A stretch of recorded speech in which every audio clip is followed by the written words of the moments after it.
Good afternoon. Namaskar. NDTV network has done a G20 conclave few days ago, and this is another very special, very exclusive conversation that we are going to have with Dr. Jaishankar today. G20 conversation so far has happened in a high jargon for specialist audiences. It is very important that just before the event, for the larger Indian audiences, we put the context in correct place and also sort of give you a viewer's guide that how to look at G20 proceedings that will happen September 9th to 10th. Thank you so much for your time, sir. This is very busy schedule for you. There are 2-3 words which are often mentioned, that what is India way, what is Modi diplomacy, or what is Jaishankar doctrine. We want to understand all of that one by one, but first thing I think you should give us a sense of broader view. What is so unique about G20 presidency and this happening in India? Well, I think what is unique is, first of all, the G20 itself. It started in 2008. Before that, you had essentially a G7, which were all Western countries mostly.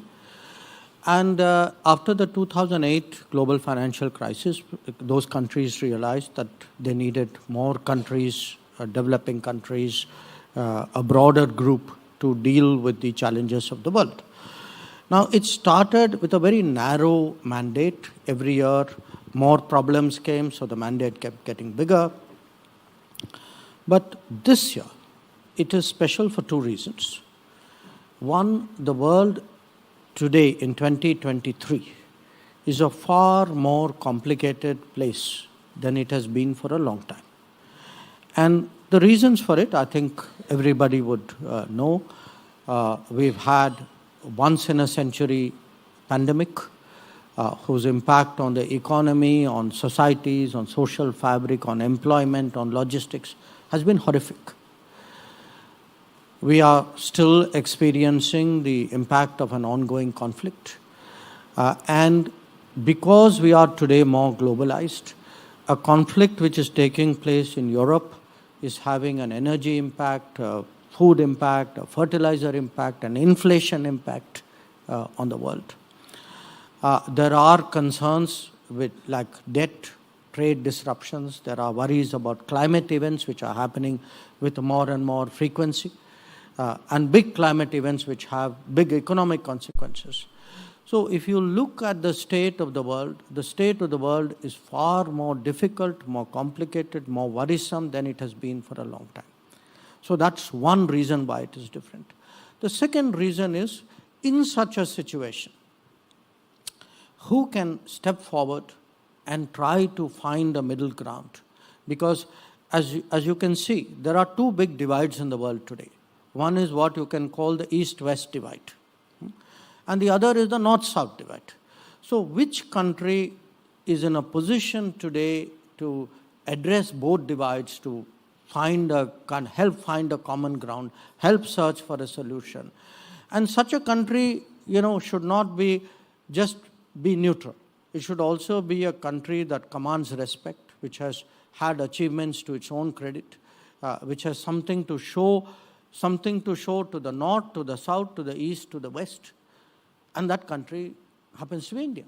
So I think you have, therefore, a long answer to your question is, it is unique today because the global situation is unique and the G20 presidency is today unique. And frankly, what we have done in the last 10 years is also unique. हम भी ये मानते हैं कि G20 की Indian presidency शायद G20 के तौर तरीकों को फ्यूचर के लिए ही चेंज कर देगा. ये दिख रहा है जिस तरीके से हम लोगों ने, इंडिया ने इसके बारे में बातचीत की है अभी तक. तभी एक थोड़ा सा लोगों में स्केप्टिसिज्म है कि जितने मल्टीलैटरल प्लेटफॉर्म्स हैं और जो ट्रेडिशनली बड़े देश जिनको हम कहते हैं, उन लोगों ने इनको एक तरीके से इनफेक्टिव भी बहुत बनाया है. ऐसे भी ये नॉन बाइंडिंग बॉडी है, ऑब्लिगेटरी बॉडी तो है नहीं. ऐसे में चूंकि इमरजेंसी सिचुएशन है, बहुत कॉम्प्लेक्स सिचुएशन है, हम नज कैसे कर सकते हैं, फोर्स कैसे कर सकते हैं कि जो बोलते हो वो करके दिखाओ? नहीं, देखिए संजय जी, इसमें दो बातें हैं। एक तो वैसे भी कूटनीति, जब आप कूटनीति की बात करते हैं तो वो सामान्य नागरिक के, मैं नहीं कहूँगा गले नहीं उतरता, पर उनके लिए दूर की दुनिया। हाँ, जो आप डिप्लोमेसी, जो बड़े बड़े शब्द हैं, लंबे लंबे सेंटेंसेस हैं, पैराग्राफ्स हैं, जो लोग पढ़ते हैं फिर कहते हैं अच्छा क्या लिखा है, एक बार और समझाओ, तो ये कोई नई बात नहीं। तो इस बार हमारी कोशिश है कि जो G20 में जो भी मुद्दे उठाए जाएंगे, जो बातचीत होगी, ये सामान्य नागरिक को समझना चाहिए। तो हम लोग, प्रधानमंत्री का शुरू से कहना था कि इस G20 को आप कॉन्फ्रेंस हॉल में नहीं रखिए, इसको आप राजधानी में नहीं रखिए, इसको आप पूरे देश में ले जाइए, जो मुद्दे जो हैं सबको समझाइए। तो जब आप मैं उदाहरण देता हूँ आपको, हम फूड सिक्योरिटी की बात करते हैं। क्यों बात कर रहे हैं? क्योंकि यूक्रेन और रूस जो थे वो जो वीट के बड़े सप्लायर थे, तो जब वीट सप्लाई की अनिश्चितता हुई तो तुरंत मार्केट प्राइसेस तो बढ़ गए। तो जब हम आज मिलेट्स की बात करते हैं, कहते हैं कि मिलेट्स को बढ़ाओ, क्योंकि अगर आप भारत में ही देखिए कि मोटा मोटा हमारा जो वीट प्रोडक्शन है वो करीब 100 मिलियन टन है, जो मिलेट का है वो 16-17 मिलियन टन है। अगर मिलेट्स की प्रोडक्शन, क्योंकि मिलेट्स में कम पानी लगता है, ज़्यादा ग्रीनर क्रॉप है, उसकी न्यूट्रिशन वैल्यू ज़्यादा है, अगर मिलेट्स की उत्पादन आप बढ़ा सकते हैं, आप देखिए आपका न्यूट्रिशन भी इम्प्रूव हो रहा है, आपकी फूड सिक्योरिटी भी इम्प्रूव हो रही है, आपका क्लाइमेट कंट्रीब्यूशन भी हो रहा है। तो ये एक उदाहरण है कि आपने सोल्यूशन भी निकाला और G20 के तहत आपने अपने सोसाइटी, अपने लोगों को भी समझाया, उनको भी लगता है कि we are part of the solution. जब हम कहते हैं जन भागीदारी, उसका मतलब है कि जो हम वो समय जब फॉरेन पॉलिसी कोई और करता था, कहीं और होता था, वो ज़माना गया। ये अब हम सबकी जिम्मेदारी, और ये मैसेज जो है अभी जो है G20 के प्रायोरिटी क्या है? Food, energy, climate. अब क्लाइमेट में भी अगर आप देखें, प्राइम मिनिस्टर का इनिशिएटिव लाइफ इनिशिएटिव है। लाइफ इनिशिएटिव का निचोड़ ये है, वो कहते हैं कि देखिए मैं मानता हूँ पावर जनरेशन, एनर्जी एफिशिएंसी, ये सब हैं बड़े रेलेवेंट, ये बहुत माने महत्वपूर्ण नीतियाँ हैं, पर जब तक हम रोज़ का लाइफस्टाइल जब तक हम नहीं बदलेंगे, उसमें हम क्लाइमेट फ्रेंडली प्रैक्टिसेस नहीं लाएंगे, तो इसका आपको समाधान नहीं निकलेगा। तो ये किस्म से हमारी कोशिश है कि जो कॉम्प्लिकेटेड प्रॉब्लम्स हैं उनके सॉल्यूशंस हम उसको कैसे सिंपल बनाएं, कैसे लोगों के मन में इसको माने अब्जॉर्प्शन के एक किस्म से प्रोत्साहन दें। और अगर हम इसको G20 के माध्यम से पूरे दुनिया में इसका प्रचार कर सकते हैं तो मैं कहूँगा हम अपनी कोशिश में सफल रहें। ये हमारा सेंस ऑफ रिस्पॉन्सिबिलिटी है कि हम पीपल्स एक्शन के लेवल पे क्लाइमेट की इस इमरजेंसी से लड़ना चाहते हैं। लेकिन जितने ग्लोबल टॉक शॉप हैं, खास करके वेस्टर्न कंट्रीज जो सबसे बड़े सिनर्स और पोल्यूटर्स हैं, वो हमको लेक्चर भी ज़्यादा करते हैं, वो कमिट करते हैं, फिर क्लाइमेट फाइनेंस भी नहीं देते। तो जो सुनने के लिए रेडी नहीं है या सिर्फ लिप सर्विस करने के लिए रेडी है, इस इमरजेंसी में उनको कंपेल कैसे किया जाए? क्योंकि लगातार हम देख रहे हैं कि ये लोग लेक्चर बहुत कर रहे हैं, लेकिन इनको नहीं पता है कि भारत कैसे सोलर प्रोडक्शन के मामले में, सोलर पावर के मामले में दुनिया का सबसे बड़ा पहला देश बनने जा रहा है। उस रास्ते पर हम हैं। तो ये इनको आप कंपेल कैसे करेंगे? हमको हमेशा विलन बना के रखते हैं। नहीं, ऐसा तो मैं नहीं कहूँगा। मैं मानता हूँ कि कभी कभी टॉक शॉप्स में ज़्यादा टॉकिंग होती है, वो मैं मानता हूँ। मैं ये भी मानता हूँ कि कभी कभी जो लोग ज्ञान देते हैं वो खुद अपने प्रैक्टिस में उनकी कमी होती है, वो भी मैं मानता हूँ। पर जब तक देखिए, मैं टॉकिंग के ख़िलाफ़ नहीं, क्योंकि हर चीज़ जो है टॉकिंग से ही, तर्क से ही, कन्विक्स से ही आगे बढ़ती। पर हमें क्या करना चाहिए कि अपने एक्शन से, अपने एग्जाम्पल से, जब भारत जो है रिन्यूएबल्स को बढ़ाता है, जब आप LED बल्ब्स के थ्रू एनर्जी एफिशिएंसी आप डेमोन्स्ट्रेट करते हैं, कितना बड़ा परिवर्तन आ सकता है देश में। जब आप देखते हैं कि ग्रीन ट्रांसपोर्टेशन से, मास ट्रांसपोर्टेशन से, जब तो आज इलेक्ट्रिक मोबिलिटी की यहाँ सीरियसली बात हो रही है, तो एक तो हमें करके भी दिखाना है। तो हमें जहाँ जो डिबेटिंग फोरम है वहाँ हमें ज़रूर डिबेट करना है, हमें मैदान नहीं छोड़ना उसमें। जो डिबेटिंग के जो रिज़ल्ट जो हैं, जैसे अब पेरिस में तय हुआ था कि $100 बिलियन की एनुअल कमिटमेंट होगी, अब हुई नहीं, वो अलग बात, पर हमें ये बार बार दोहराना है, लोगों को माने शर्मिंदा करना है इस कि ये आपका वायदा था, आपने नहीं किया। तो हम हैं, हम अकेले नहीं हैं, हमारे साथ 125 देश और हैं जो हम बॉयज़ ऑफ ग्लोबल साउथ कहते हैं। तो हम, क्योंकि हम एक डेवलपिंग कंट्री हैं, G20 के सदस्य हैं, हम एक किस्म से ये वॉइस ऑफ ग्लोबल साउथ हमारी जिम्मेदारी है। और ये खाली ये जिम्मेदारी हमने, we have not assigned it to ourselves, we have consulted 125 countries. No other G20 chair, no other G20 chair went through the exercise of asking 125 countries, so please sit down, tell us what is your worry, because you are not on the table. So उनके side से हम जो हैं मुद्दे क्या रखेंगे, this is today very very central, and particularly when it comes to climate, that because climate situations are getting worse. जो आप हर अपने देश में हम देख रहे हैं, पड़ोस में देख रहे हैं, दुनिया भर देख रहे हैं। हम लोग अभी ग्रीस में थे 2-3 दिन पहले, there are big wildfires of a kind which they have never seen. So and this is not a different department. हमें ये भी सोचना चाहिए, ये ग्लोबलाइज्ड दुनिया है। Today climate emergencies, climate disasters, they have because they are happening more regularly, because they are happening more strongly, they will become a major, they have become a major economic disruptor. That one of the problems of globalization, the way globalization is today, something is produced there, something else is produced there. But if your supply chains are interrupted because of climate factors, today your whole economy can be jeopardized by climate events. Ji. Global South, the definition and the composition, some critics are kind of confused, or they are wondering whether this is a logical formation in wake of BRIC summit.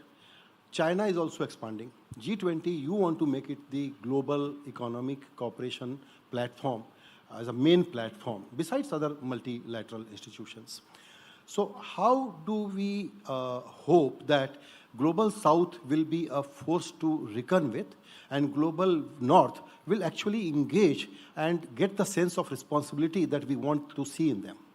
Now, what do you mean people are confused? I mean, who is confused?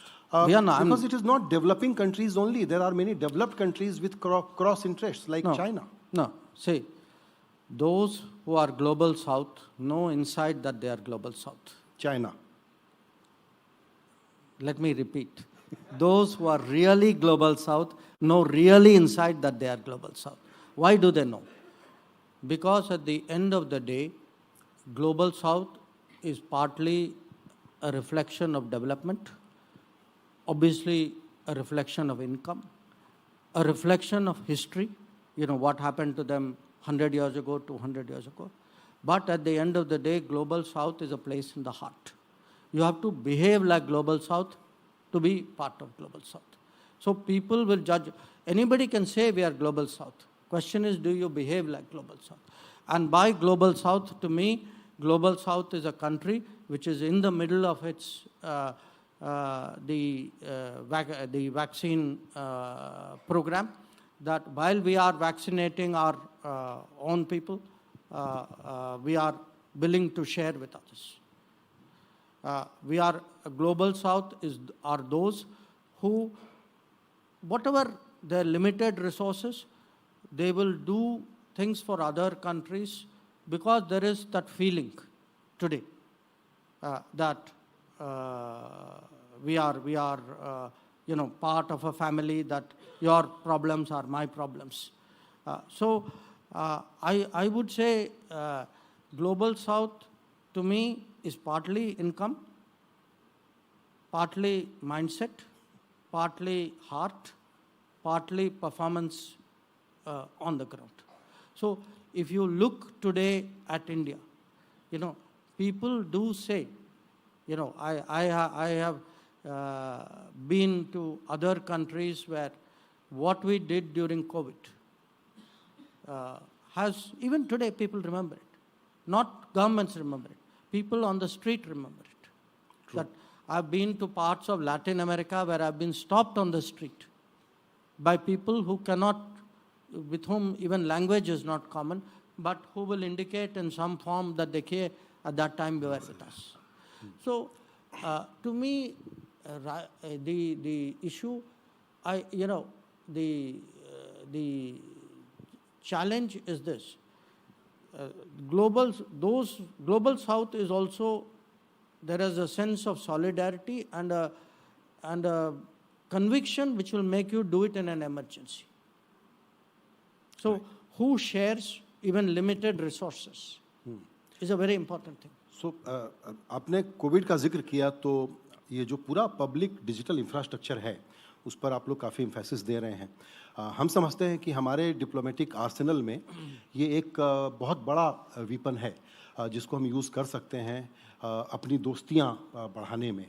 इस पर क्या काम चल रहा है इस वक्त? हम समझते हैं कि बहुत सारे देश इसको लेना चाहते होंगे.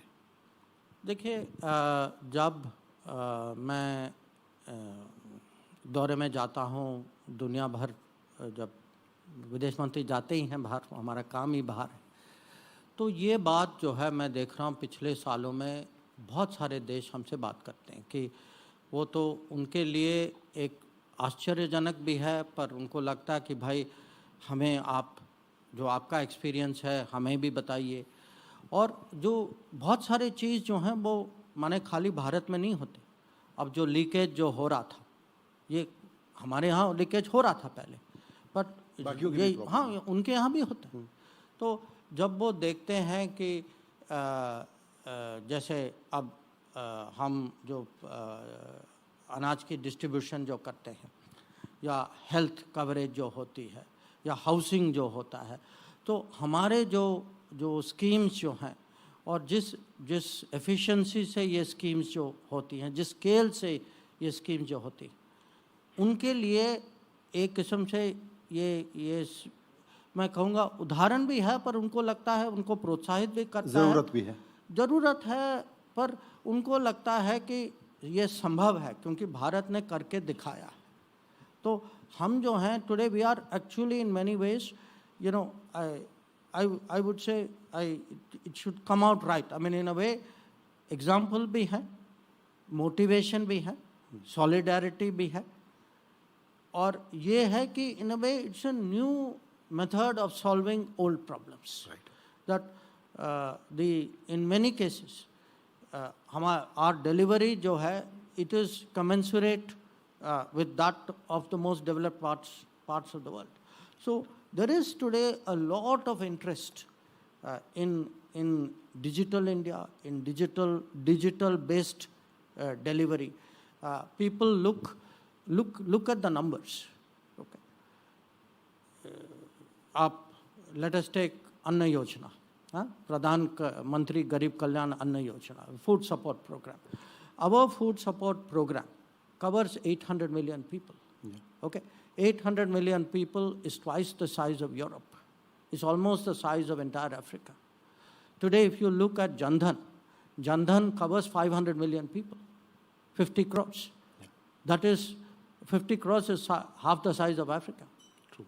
Okay. If you look even at something like Awas Yojana, that today, if you look at beneficiaries of Awas Yojana, that's 150 million people who got houses. Right. This is astonishing data that 4 billion people do not have an identity card or identity number. So India can really do a lot globally. No, one part of it is to build identity, to build the digital delivery, to have in place the systems, to have the leadership and the visualization of this, and have the commitment to do that. So if you look at any of our programs, our programs are actually, every program I can give you a country which will relate. You look at our Ujjwala program, that is the size of the population of Germany. Right. You look at even our Awas Yojana. Awas Yojana is the size of, it's like housing entire Japan. So every one of our programs is actually the size of a country. As I said, Anna Yojana is like feeding North America and Europe at the same time. So we have to understand other countries today are watching us. See, part of G20, because I'd like to come back to G20. Why is it 125 countries were so I would say, committed and interested in talking to us? Because they feel that a country like India, which understands the problem of the developing world, which has that sense of sincerity and a willingness to table those issues, which is today calling a conference, because Pradhan Mantri ने ये Voice of Global South conference बुलाया था, 125 देश आए थे उनके लिए, 125 nations came. In the entire G20, we've never had a G20 chair who called all the countries not in the G20 and said, please come sit with me and tell me what are your problems, because I want to take your problems out there and put it before the rest of the G20. That is a very new phenomena, yeah. Absolutely. So, see, part of it is they look at our heart. Part of it is they look at our performance. Part of it is they look at our ideas. Today it is our ideas, our enthusiasm, our willingness, our sincerity. I think these are on demonstration. This is our credibility today. Absolutely. आपसे बहुत सारे issues हैं G20 से related ही बात करने के लिए, लेकिन हमारे डिस्टिंग्विश्ड गेस्ट भी हैं, उनके साथ भी आपका इंटरेक्शन करेंगे. लेकिन कुछ सवाल फिर भी मुझे आपसे मैं पूछना चाहता हूं, इसके पहले कि हम लोग ऑडियंसेस से सवाल लें.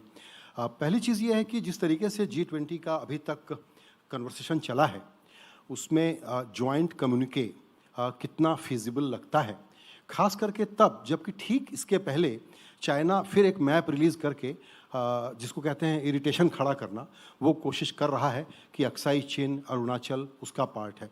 हम बहुत माइंडफुल हैं इस बात के लिए कि G20 इकोनॉमिक कॉपरेशन का एजेंडा है और वहाँ हमको साइड ट्रैक नहीं होना चाहिए. फिर भी ये चाइना ओवरहैंग तो जाने वाला नहीं है.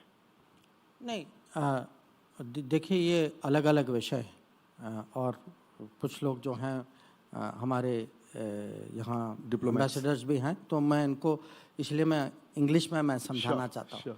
So the question really was twofold. One is, in a sense, where is the G20 going? Will you get a communique? That essentially was one part of it. And the second was reference to map in the inverted commas are mine, which was put out by China. So here is the answer. Where the G20 is concerned, we as chair, as a very consultative chair and a very committed chair, we have held many meetings. We have tried to build a consensus. Many G20 ambassadors are here in the room, and they know. They have sat themselves in many of these meetings. So I am very confident that when we reach the G20 summit, that the collectively within the G20, there will be a shared interest in coming out with a common solution and a common statement about all the key problems of the world. And we certainly from our side will do everything to make that possible. I'm very confident that will happen. It is a process right now. The second issue, जो आपका सवाल था वो about the map that they have released today. So this is this map which China has put out. Look, China has even in the past put out maps which claim the territories which are not China's, which belong to other countries. This is an old habit of theirs.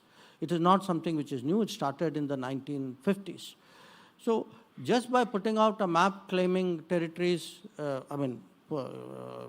some of which are part of India, I think doesn't make that. These are very much part of India.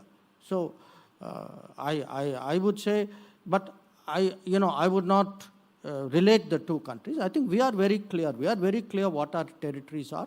This government is very clear about what we need to defend our territories. You can already see that on our borders. So I think there should be no doubt about that. Just making absurd claims doesn't make other people's territory yours. Let's be very clear on that. Agreed.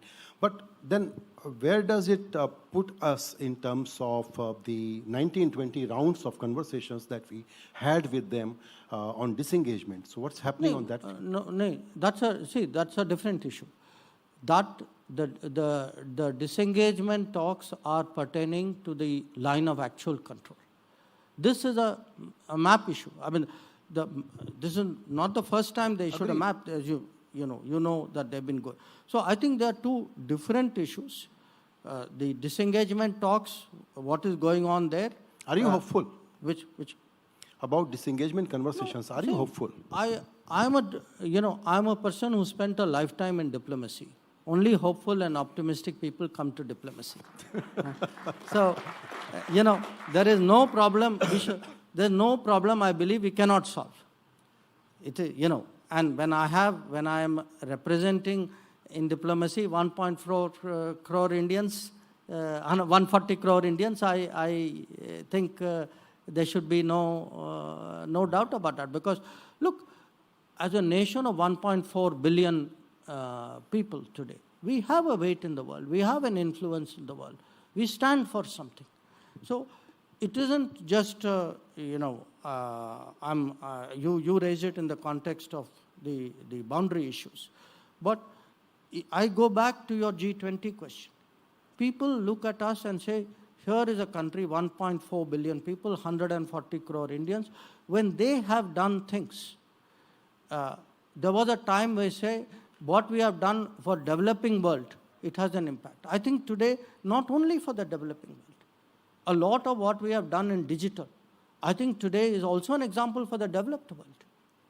That we have been able to show delivery in housing, delivery in health, delivery in farmers programs, which is riding on a digital backbone. We are a living example today of the power of technology and what it can do to the lives of people. Since we were talking about China, so in a manner of speaking, China was the place where you met Prime Minister Modi for the first time, if I'm not wrong.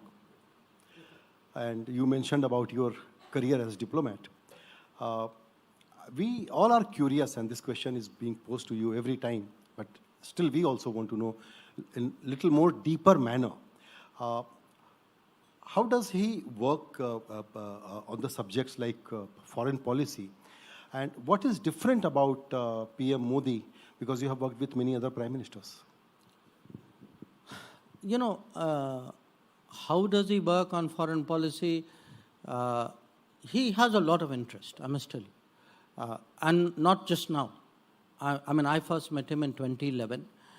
In 2011, he was there for a few days. I was then in China as ambassador. I found him very interested, very insightful, but very willing to learn. So it was a mix of all of that. And since then, last 10 years, I travel a lot with him. When I travel with him also, a lot of his travels are constantly trying to understand, okay, वहाँ क्या हो रहा है, इन्होंने कैसे किया, what is new here. So he's constantly looking, you can say like a best practices, because he's a very, someone very committed to building India, but at the same time very technology friendly, very open-minded, always willing to see, okay, what is it, how is it, somebody has done something, which he can then in some way apply out here. So I find him a very, he's a person with great curiosity and a great, very open to this willingness to learn new things. In terms of how overall foreign policy has happened, he gives a lot of time to it because today it is a globalized world. Sorry, let me ask this question again. For example, the way he came up with a clear thought on what he's going to do as a country on Russia-Ukraine war, that actually makes us wonder that many a times he is much more strategic, very bold, and sometimes he astonishes us by his understanding of the global politics. Well, you could say that. I may not say it now in 2023 because I've seen in last 10 years that he clearly has a very strong understanding of global politics, so it doesn't astonish me. So, but say but it's a good example you gave. Just that one sentence. ये युद्ध का युग नहीं है. Which basically that this is not an era of conflict. I mean, this is what he said when he was meeting President Putin in Samarkand.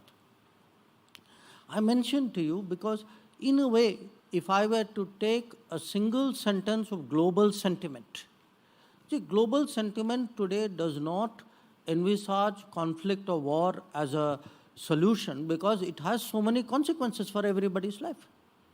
So, I would say he, in that one sentence, articulated what were the views of very diverse countries. So, my take, very honestly, is here is a person, because, see, to be very honest, I met him for the first time in 2011. I got to know him really well only after I became Foreign Secretary. I did not know how much he had traveled before, what his experiences were, how much he had picked up, what his connections were. I mean, I'm still amazed at the people that he knows, the places that he's been. He will say, I remember, acha main wahan gaya tha, mera wo anubhav tha. So, there is a lot to him which perhaps only those who know him well really get. Now, since I've had the privilege of working for the last 10 years, I can say, okay, I know him a little bit better than I did 10 years ago. So there is a lot of, for him, interest in the world. I mean, if you look even at the way we've handled G20, look at our motto, the idea of one family, of one future. Look at the fact that we consulted 125 people. We did our presidency. We are doing our presidency in a truly global manner.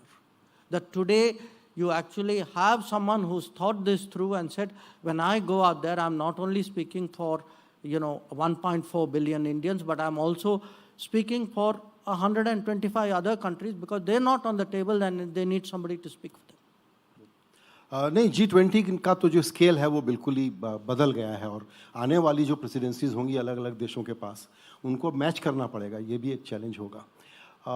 एक चीज़ और, अभी चूंकि आप travel कर रहे थे BRICS summit के दौरान, तो वहाँ पर जब चंद्रयान वाला किस्सा हुआ तो हमने ऐसे ही सुना थोड़ा बहुत कहीं से कि एक तरफ आपका ब्रिक्स समिट चल रहा है, दूसरे सारे मसले चल रहे हैं, चंद्रयान का लैंडिंग हो गया है, उसमें उनका फोकस इक्वली चंद्रयान वाले पर भी लगा हुआ था. तो हम उस नरेंद्र मोदी के बारे में थोड़ा जानना चाहते हैं. What was he doing? It was a very interesting experience because we arrived in Johannesburg the first day. So the first event was a business event. I didn't go because we had a foreign ministers meeting. Then there was a retreat. The leaders came for a retreat. So already by the time we reached retreat, there was a little bit of talking had started. Chandrayaan is going to happen, landing is going to happen. The next day was actually, we did a morning session and then the Prime Minister left the session because he wanted to join ISRO, given the strong sort of bonding that he has with them. But by the second day, already, even in the BRICS, the talk had shifted to Chandrayaan. It was, so I actually had a room, where the entire room, in fact, I remember at one time, there was a big screen like out there in the corner.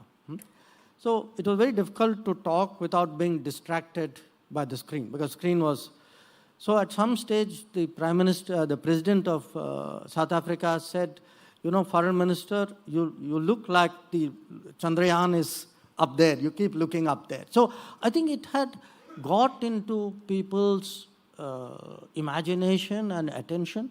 And that evening, I must tell you, we had, because the BRICS Plus, so you had about 50 other countries, presidents, prime ministers who joined. So the speech which President Ramaphosa gave, and it was like the Chandrayaan was like a collective, everybody felt part of it. In fact, he said that. He said, I'm going to sit next to Prime Minister Modi and I hope some of it will rub off onto me. So that kind of sentiment was very strong. And in fact, at one stage, I remember there was a long table, a U-shaped table, maybe 150 people were sitting there. And people just spontaneously got up. So Prime Minister actually had to go the length of the table, individually shaking hands, accepting. You had that sense in the BRICS that this was not just India's achievement, that very large part of the world was with us. That, as President Ramaphosa said, your achievement we see as our achievement. We hope, given India, that there is an expectation in the rest of the world that we are a kind of country, we will share, we will, in a sense, help with other people's capacities. So people do see it as a bigger event. Right. अब लोगों के सवाल लें उसके पहले मेरा एक आखिरी सवाल आपसे और है, शायद उसके बाद फिर एक दो सवाल और। वो ये कि ये जो B20 पर आपकी स्पीच और प्राइम मिनिस्टर की स्पीच, दोनों में बहुत सारी पोटेंशियल नई बातें सामने आई हैं। लगता है कि एक ग्लोबल कन्वर्सेशन को you will impact in a different way now. तो उन्होंने एक बात कही ग्रीन क्रेडिट की, और उसके साथ ये भी कहा कि कार्बन क्रेडिट के आगे की बात करें, और कार्बन क्रेडिट का बहुत लोग मज़े भी ले रहे हैं। इसका क्या मतलब था? नहीं, देखिए, मैं नहीं कहूँगा, ये जो प्रधानमंत्री के मन में है वो जब वो स्पष्ट करना चाहते हैं वो बिल्कुल करते हैं, जब वो थोड़ा इसको ओपेक रखना चाहते हैं वो भी जानबूझ के रखते हैं, पर उसको आप छोड़िए। हमारा जो वहाँ लक्ष्य था, we are talking about the B20 meetings. अभी जो है, जो B20 के सामने जो मुख्य विषय जो है, एक तो है सप्लाई चेन का, कि सप्लाई चेन जो हम कहते हैं कंसंट्रेशन, कि दुनिया में आज अगर आप देखेंगे मैन्युफैक्चरिंग एक किस्म से ओवर कंसंट्रेटेड है। कुछ क्षेत्रों में मैन्युफैक्चरिंग है, बहुत सारे क्षेत्रों में नहीं है। पैंडेमिक ने ये साबित किया है कि ऐसी स्थिति जो है दुनिया की इकोनॉमी को एक आपत्ति में डाल देती है, क्योंकि भगवान न करे कुछ डिसरप्शन हो जाता है तो पूरी दुनिया एक किस्म से इसका परिणाम उनको भोगना पड़ता है। तो अभी जो है, जो मेन इश्यूज अगर आप देखेंगे, एक है कि जो इकोनॉमी में कि आप सप्लाई चेन्स को कैसे रेसिलिएंट करें, और इसकी जो एक किस्म से इसको डेमोक्रेटाइज आप कैसे कर सकते हैं। डिजिटल डोमेन में आप ट्रांसपेरेंसी और ट्रस्ट को कैसे बढ़ा सकते हैं। सस्टेनेबिलिटी में आप कैसे ग्रीन ग्रोथ को प्रोत्साहित कर सकते हैं। और इसमें कुछ देश जो हैं वो अपना एक किस्म से वो अपना इसको एक बिजनेस बना रहे हैं।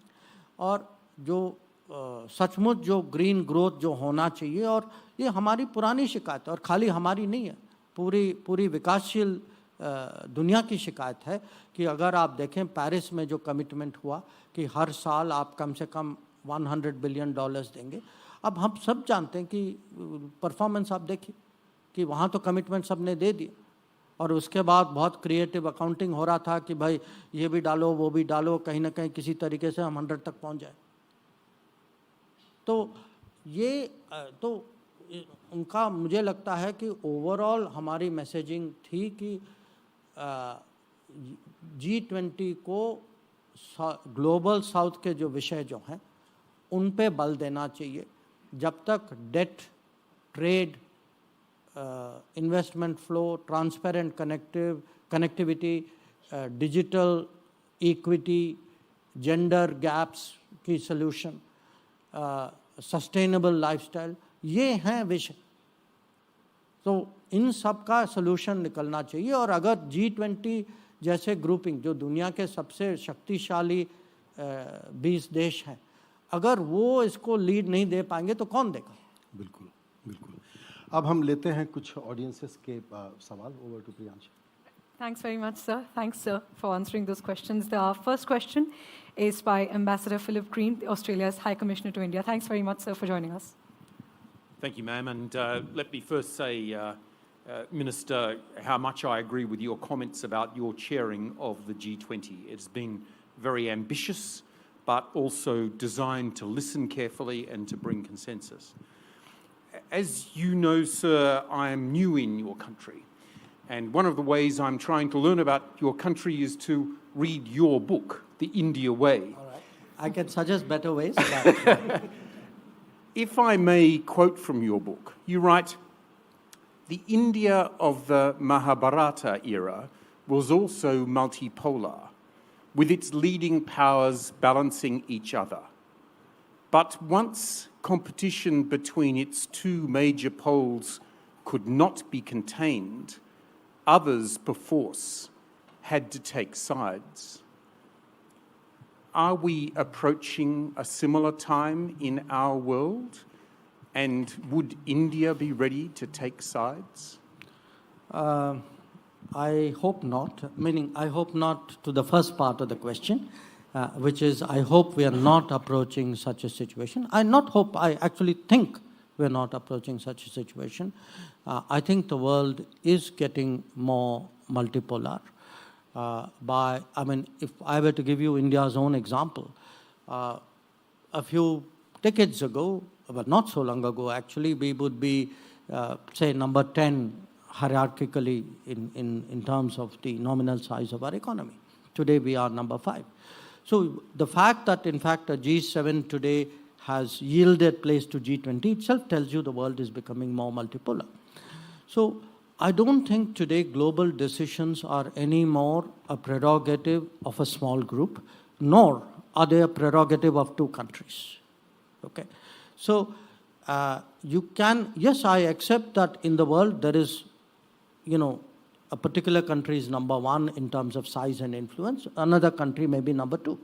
But I don't think today 1 and 2 have the weight and the influence and the clout and the standing that they can control the entire international system. In fact, I would argue the opposite, that the world is getting more regionalized, that if you look at the relative weight of the 3, 4, 5, all the way to 20 and beyond 20, that in fact they have a much greater say today in the world than they had before. So I would say the kind of analysis the situation which happened in the Mahabharata, I don't think will happen in the world today. I think we are genuinely heading for a much more multipolar world, which will require a kind of a much more nimbler diplomacy. It'll not be obviously this world will have its frictions and problems, but that kind of sharp polarization, I think that's of a different era. Thanks very much, Dr. S. Jaishankar, for that answer. And thanks very much, Ambassador Green, for the question.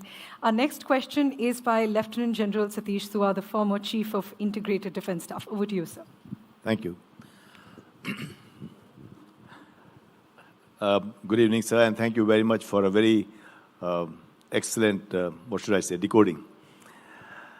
Sir, allow me to take you away from G20, only to bring us back to it.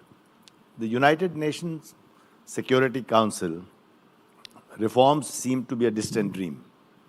India and a couple of other countries, it seems, are not likely to be inducted as permanent members. Coming back to G20, now the G20, as you've just explained, and we've all been experiencing over the past 1 year, the government has actually, the Indian government has very imaginatively and skillfully, adroitly turned this G20 into G120, 125 actually. India is also increasingly becoming the voice of the global south.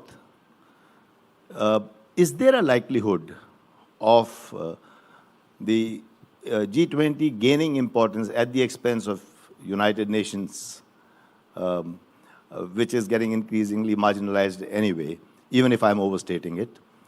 I do realize that G20 initially started as an economic grouping, but that too can change. Your comments, sir. First of all, where the UN Security Council and UN reform is concerned, it's not going to be easy, but I would urge you not to be pessimistic, because the really big achievements do take time, they take hard work, they take a lot of negotiation, and I'll give you a very good example of it. We've just had a BRICS summit in Johannesburg. If you look at the summit declaration, for the first time, there is an explicit membership reference to Security Council memberships, ships in plural. So, and there is a specific reference to India, Brazil, and South Africa. So, it is not that, this is something which is stuck and which is not moving. Yes, it is moving slowly. Yes, we would like the intergovernmental negotiations in New York to pick up pace, and we want it to be text-based. We want people to be more outcome-oriented. But in diplomacy is not for impatient people.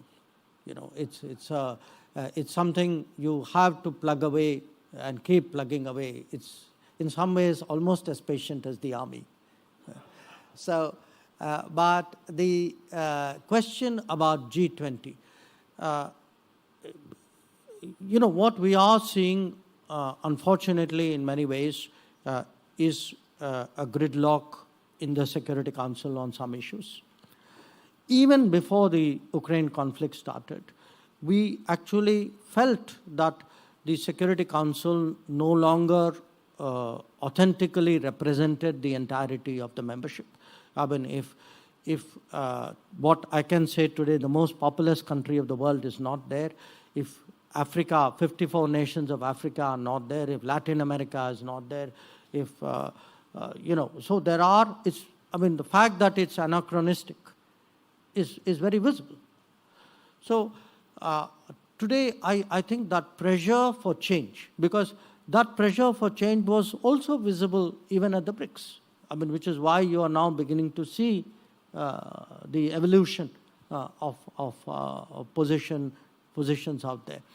So G20 will pursue its mandate, and its mandate is global growth and development. The United Nations and the United Nations Security Council has its mandate. The Security Council particularly has a mandate of ensuring international peace and security. One cannot substitute for the other. And I would caution against, transposing problems and agenda of one onto the other. I think each have a place, each have a contribution.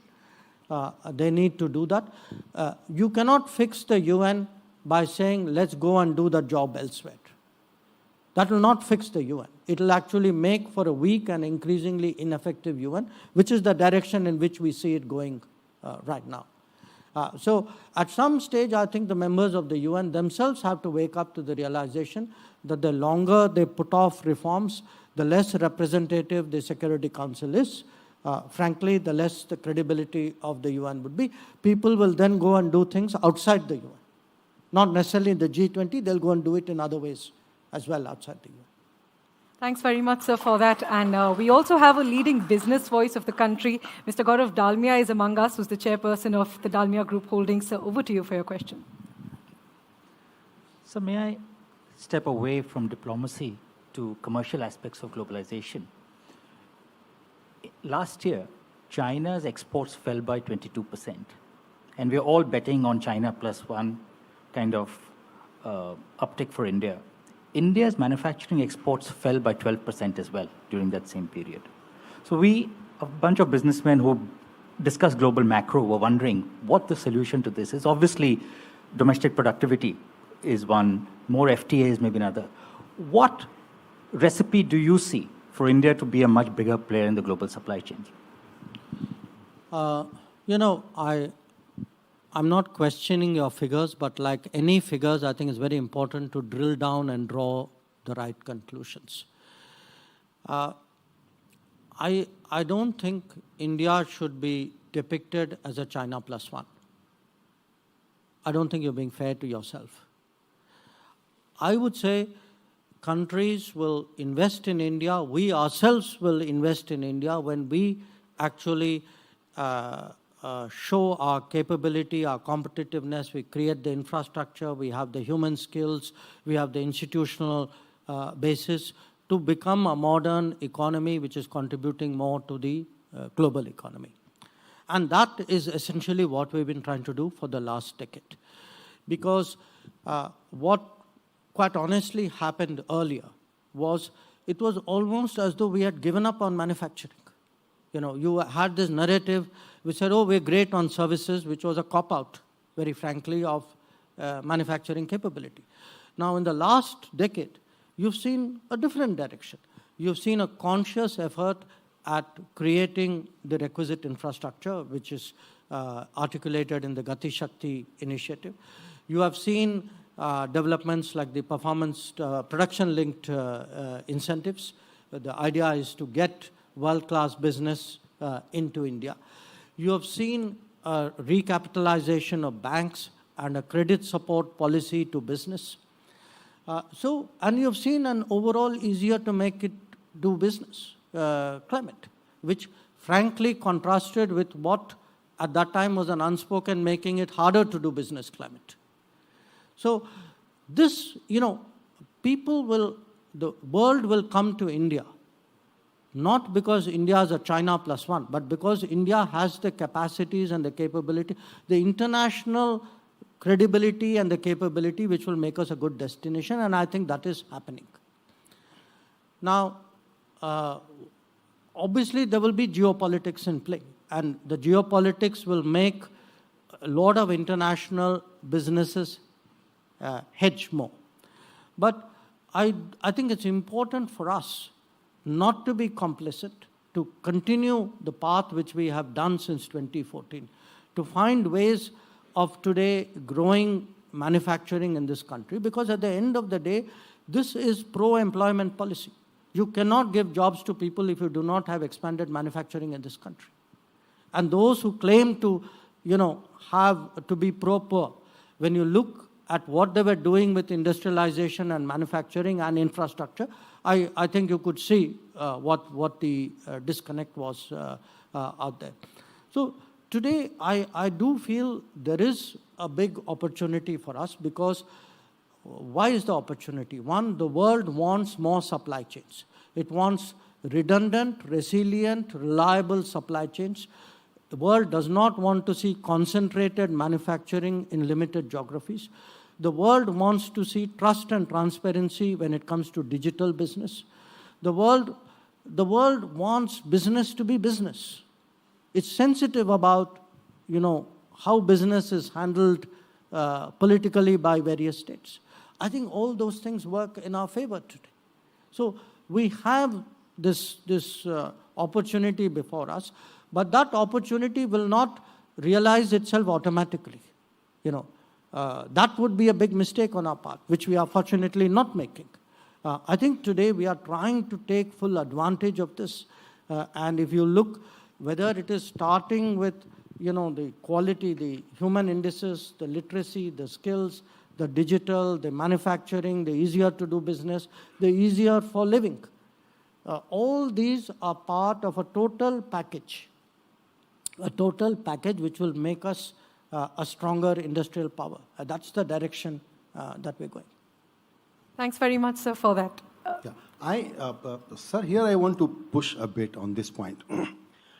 How inviting are we for international private business capital to come into India? Because we talk to many people and we hear their concerns that it is really, we need to do a lot to make it inviting country. Yes, what you are saying is correct. But if you were to ask me, have we done a lot in the last 10 years? My answer would be yes.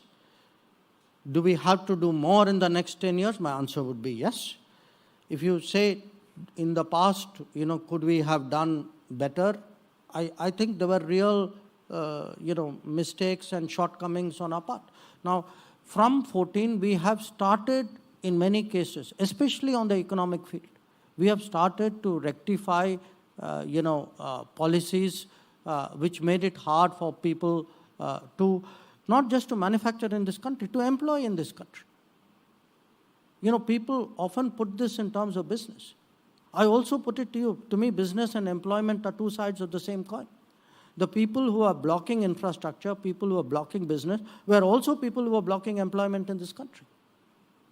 And today, I would say, this is how to become more competitive, how to create, how to bring in jobs, how not bring in yesterday's jobs. We just recently came out of a US visit. For me, one of the big achievements was if we could get 3 world-class companies in America to come and say, okay, India is the place where we're going to go and put up a semiconductor, in one case assembly and testing, in another case it was an engineering, third case it was an HR. That is what this is all about. Yeah, it was a personal delight because Applied Material Factory, I visited only 28 years ago, and the thought that time was that when will we see these things happening in India? 28 years late, but nevertheless, it is a good start. Well, if it is any consolation, I'll give you an even older story. We got a General Electric, the understanding that General Electric would come and make an aircraft engine along with HAL. I was there in 1986 when we actually had a delegation from India which came to General Electric. Dr. Kalam was part of the delegation. It was led by Dr. Arunachalam, who just passed away. From 1986, it was our endeavor to see if we can actually get aircraft engine technology transferred to India and to make engines there. So, yes, a lot of these have been long pending problems, but I think today, look, we are in a very interesting position in the world today. The G20 in many ways symbolizes this. The world sees us today, and if I were to give you 4 or 5 examples, with this whole buzz about Chandrayaan, genuinely, I mean it. People are very excited about Chandrayaan and the fact that it went close to the South Pole. It was a very difficult mission. If you talk today to people about 5G and say India is today deploying its 5G stack at a very rapid pace. I went through this whole COVID experience. It wasn't just the vaccine. It was equally the CoWIN platform. The fact that we could organize in a systematic way without any marpeat for 1.4 billion people to have their vaccination. It was, a lot of the world saw it as a marvel. So, to me, the semiconductor, engine technology, I see a lot of other things coming our way. But what it requires on our side are the right policies. It requires progress on the ground. It doesn't mean, it means getting it right and implementing it on the ground. And I would suggest to you, it is the credibility of the last 10 years that we now see pay off. We now see payoff, whether it is Applied Materials, whether it's a General Electric, or whether it is the fact that 125 countries came and met us and said, please put forward our position at the G20. Right. And the one thing that we don't discuss, that this conversation will not be complete, is about our neighbors, and especially the neighborhood policy. In the context of, I'm asking this in the context of few countries, specifically like Nepal or Bangladesh or Sri Lanka or Vietnam, or I will add Israel to this list. Lot of action has taken place. How do you put this whole thing in perspective? Because this is a new paradigm. I'll put it to you like this. You have, we are India, okay? So naturally for us, we are the center of a scheme. We have around us the immediate neighborhood. So Nepal, Bangladesh, Myanmar, Sri Lanka would fall in that immediate neighborhood. What we are trying to show to that immediate neighborhood is, as the biggest country of the neighborhood, as the largest economy, we are happy to work with you so that together the entire neighborhood can be more secure and more prosperous. So this is what we call neighborhood first policy. As a result of which today, if you see, power, roads, waterways, even number of people going trade, going up and down, all that has very, very significantly improved. Then if you go beyond that immediate neighborhood in each of the directions, so you go towards the Gulf and what we call West Asia, Israel is part of that, or you go north towards Central Asia, or you go south, Indian Ocean, we have a policy there called Sagar, or east to look east. So think of India at the center, think of a circle, which is neighborhood first, and then go in 4 directions. So you can see Sagar in the south, Act East in the east, link west towards the Gulf and West Asia, and Central Asia connect, which you see up there. Then beyond that, we are trying to engage the major powers, go into Africa very much deeper, and start building a global footprint today. This, our idea, what Prime Minister calls Amrit Kal.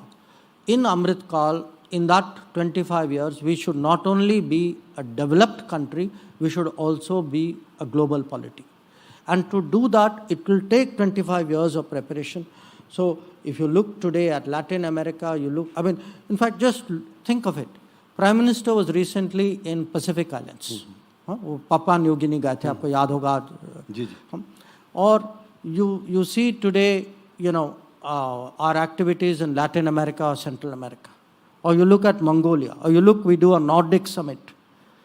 So we are laying the groundwork, because it will take us 25 years of painstaking work with a vision, an ambition, a plan for this to be achieved. And here, you know, whether it's a G20, whether it's a BRICS, whether it's a Quad, these are all building blocks to where we are going. So that's the ambition, that's the scale, that's the direction in which we want to go.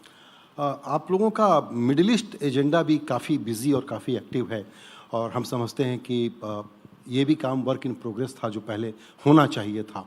हमको लगता है कि आने वाले दिनों में बहुत सारी चीज़ें होने चाहिए. बिल्कुल, आने वाले दिनों में मुझे लगता है कि यहाँ बहुत कुछ एक्शन हम और देखेंगे. किस तरह के डीपर इंगेजमेंट, डीपर टाइज हम देखने वाले हैं? You know, it's very interesting. If you look at the Gulf, Middle East overall or Gulf, you had a country like UAE, where really for almost 40 years, no Prime Minister of India had gone. Okay, I mean, we discovered again Egypt Prime Minister recently went. So these are not small countries; these are very crucial countries. So what had happened is we either saw them as energy source, we saw them to some degree as maybe employment destinations, but the total comprehensive view and fitting them into what is a global plan, global strategy, I think that wasn't there. So if you see today the amount of attention, when people ask me, so tell me what is the change of the last 10 years? For me, one of the big changes of the last 10 years is actually how much attention we have given to West Asia or the Middle East, as you call it, specifically to the Gulf. And there are some countries. I mean, Israel is a very unique country. I mean, the fact is, we should all ask ourselves, why did it take till 2017 for the first Indian Prime Minister to go to Israel? I mean, this is a country which became independent in 1948. I think it is a question, in all honesty, we should ask ourselves and reflect on that answer. Right. आप लोगों की foreign policy का एक सबसे बड़ा success क्या आप जानते हैं? कि मीडिया का कोई भी कन्वर्सेशन, ऐसी कोई भी बातचीत आजकल पाकिस्तान के बिना पूरी हो जाती है.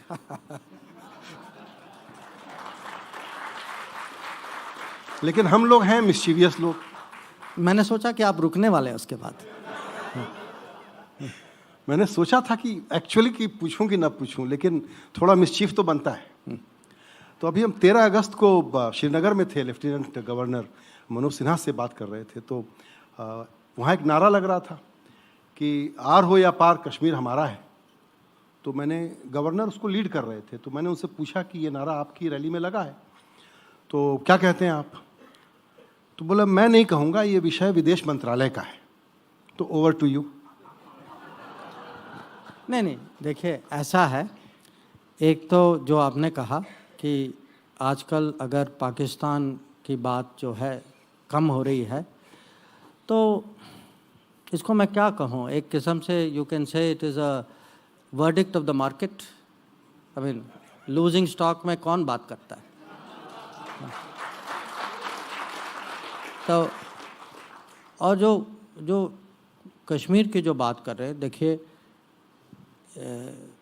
honestly, I was a member of cabinet in 2019. I was involved in the decisions which were taken. One part of me is still amazed how we put up with the situation till 2019. How could we have allowed this to happen? And right now, I mean, I just had a very, very close friend who came back, and that person herself is from Kashmir. And I actually told her, I said, you want to see the change? Go to Lal Chowk and come back and tell me what you have seen, because she had not been before 2019. So you see today, what injustice, I mean, forget about everything else. Actually, we kept that state backward for reasons of politics. And I had gone there when I joined the government in 1979. हम लोगों की वो फौज के साथ attachment होती है, तो I went to Uri, so I'd gone to Srinagar, stayed there, went to Baramulla. So the first time I had a chance, I said, I want to go to the same place where I went in 1979. And I was amazed between 1979 and 2019 how little had changed and how many things had happened in the rest of India which I did not find in that part of the world. And, so the fact is that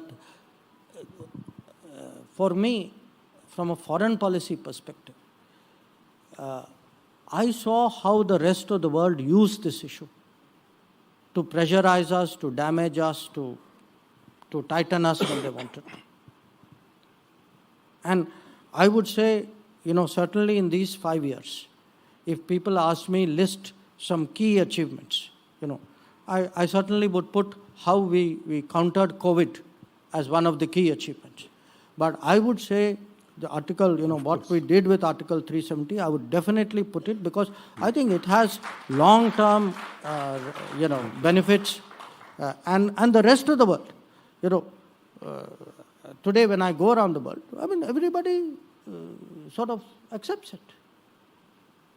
It is only we who had this fear कि नहीं पता नहीं दुनिया क्या कहेगी.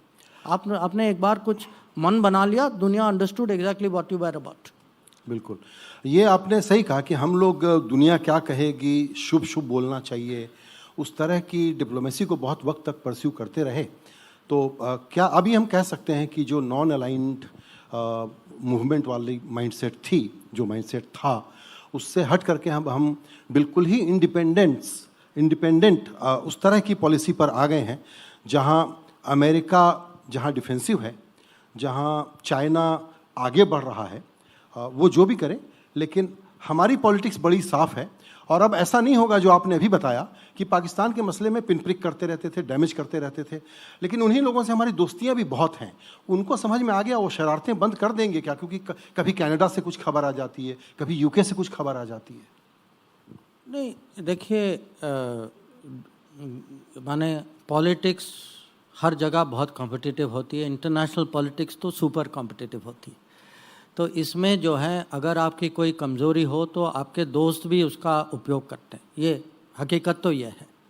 तो हमें जो है एक किस्म से दोस्ती तो बनानी, दुनिया के साथ तो बनानी चाहिए, पर हमें हमारे मन में ये भी बहुत क्लियर होना चाहिए कि जब हमारे हितों का सवाल है, हमारी सुरक्षा का सवाल है, तो उसमें जो है हमें कॉम्प्रोमाइज़ नहीं करना चाहिए. अब मैं जानता हूँ कि कहना बहुत आसान है, करना थोड़ा और कठिन है, पर अगर आप देखें जहाँ जहाँ हमको स्टैंड लेना था, अब मैं पिछले कुछ सालों के उदाहरण देता हूँ आपको. आपने खुद यूक्रेन की बात उठाई. हमारे मन में बहुत स्पष्ट था कि अगर पेट्रोल एनर्जी के दाम बढ़ेंगे, हमें देखना चाहिए कि हमारे हित में क्या है. हम our per capita income today is below $3,000.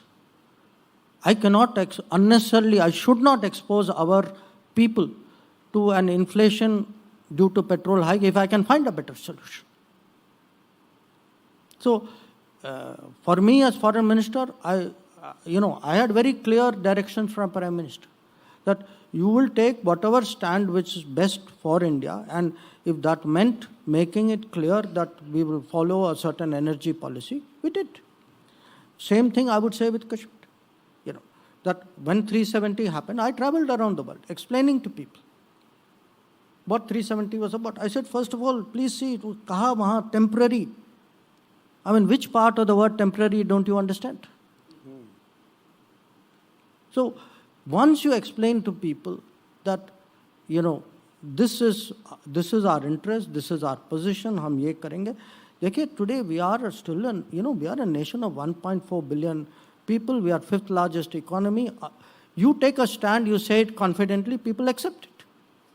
But if you don't take a stand and you are hesitant about pushing your own views, अब दुनिया चढ़ जाती है आपके सर. बिल्कुल एकदम आपका काफ़ी वक्त लिया. आखिरी सवाल एक पूछना चाहूँगा. आपने एक टर्म यूज़ किया रीग्लोबलाइजेशन, और आपने रीजनल ब्लॉक्स की बात कही, मल्टी पोलैरिटी की बात कही आपने.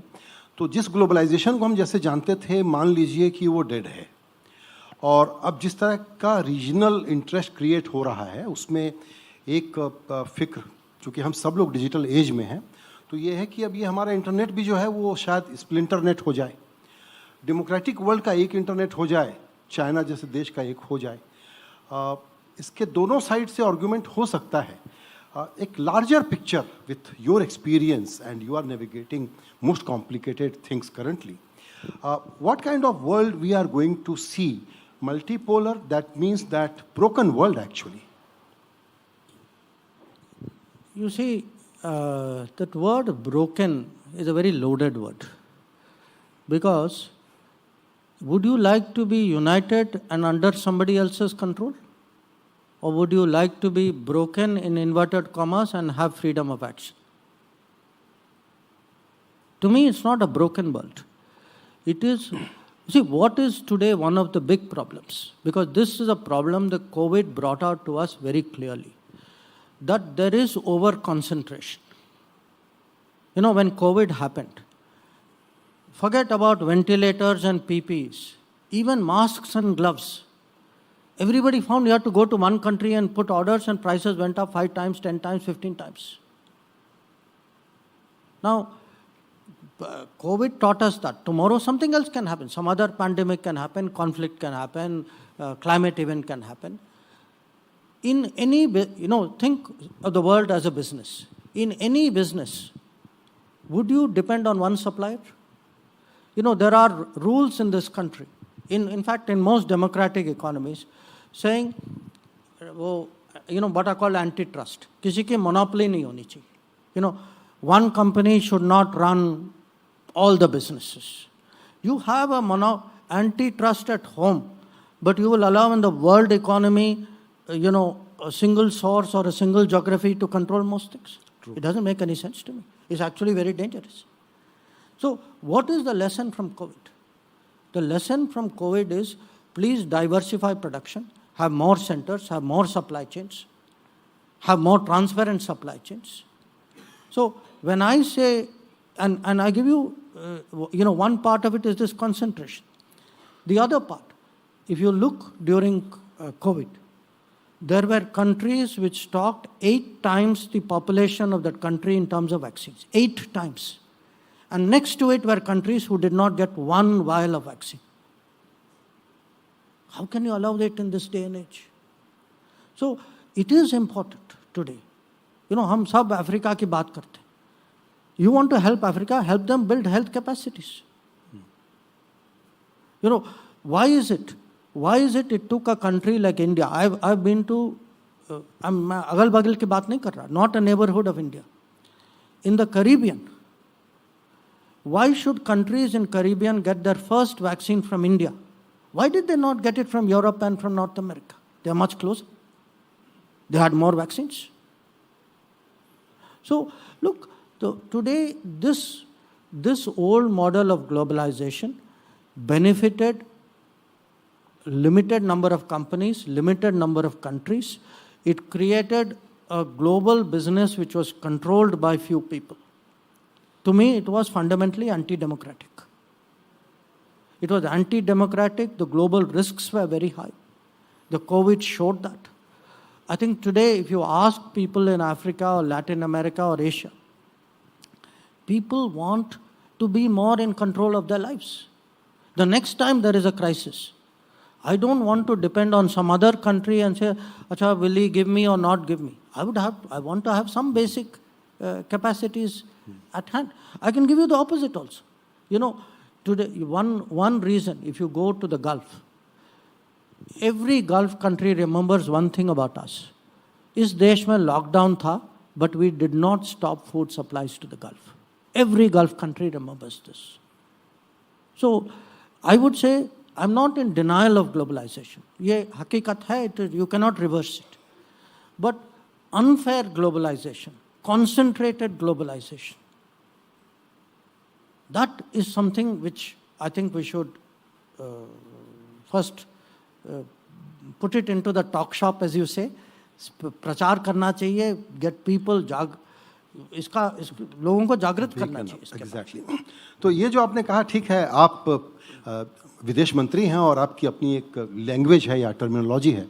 क्या मैं यूं कंक्लूड करूं इस चर्चा को कि जहां पर एक अमेरिका और यूरोप की लीडरशिप या दादागिरी कमज़ोर हो रही है, चाइना चलता रहेगा और उसकी भी दिक्कतें हैं, ऐसे में भारत अब लीडिंग पावर बनने के लिए जो बाकी देश हैं, डेमोक्रेटिक कंट्रीज जो हैं सारी, उनका एक बड़ा वॉइस बनने के लिए वेल पॉइज्ड है और इस अपॉर्चुनिटी को अब हम ग्रैब करके ही मानेंगे.